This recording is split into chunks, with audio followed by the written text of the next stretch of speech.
Hello, I'm J.R. Lewis, and this is your Web Center 11 World News Update for Friday, January the 4th, 2013. Activists say the Syrian military has continued to bombard the outskirts of Damascus and other areas around the country. The Britain-based Syrian Observatory for Human Rights says warplanes bombed neighborhoods around Damascus and the towns surrounding it. Attacks on strategic areas that circle the capital have increased as rebels continue their advance. Shiite cleric Muqtada al-Sadr attended a Sunni mosque in Baghdad today and called for unity between the nation's sects.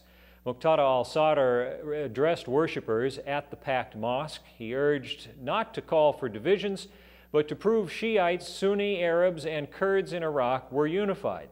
Sunni Muslims have been protesting for more than a week. They accuse Shiite Prime Minister Nouri al-Maliki of discrimination and being under the influence of Iran, and demand the end of what they see as the marginalization of Sunnis.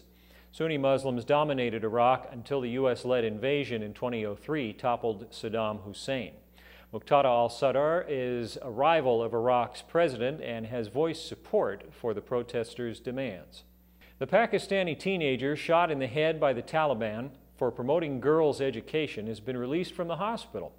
Queen Elizabeth Hospital Birmingham officials said today that Malala would receive outpatient treatment before being readmitted for further reconstructive surgery at the end of the month. Experts have been optimistic that Malala has a good chance of recovery. She was airlifted to Britain from Pakistan to receive specialized medical care soon after she was attacked.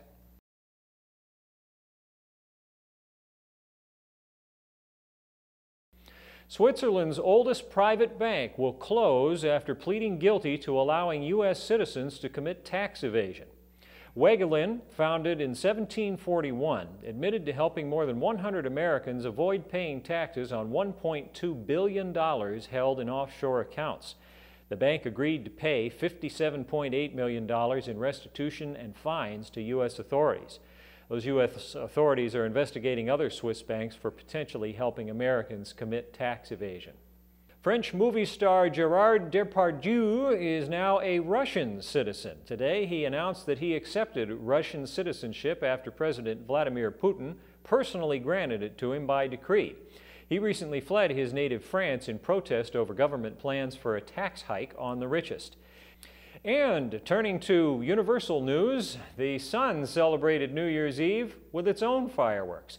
A solar eruption rose from the sun on December 31st. The flow of plasma twisted and turned in a solar ballet captured by NASA's Solar Dynamics Observatory. NASA said the relatively minor eruption extended from the sun a distance of about 20 times the diameter of the Earth.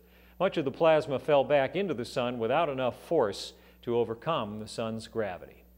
And that's our World News Update for Friday, January the 4th, 2013. From all of us here at News Center 11 and Web Center 11, I'm J.R. Lewis. Thanks for watching and enjoy the rest of your day.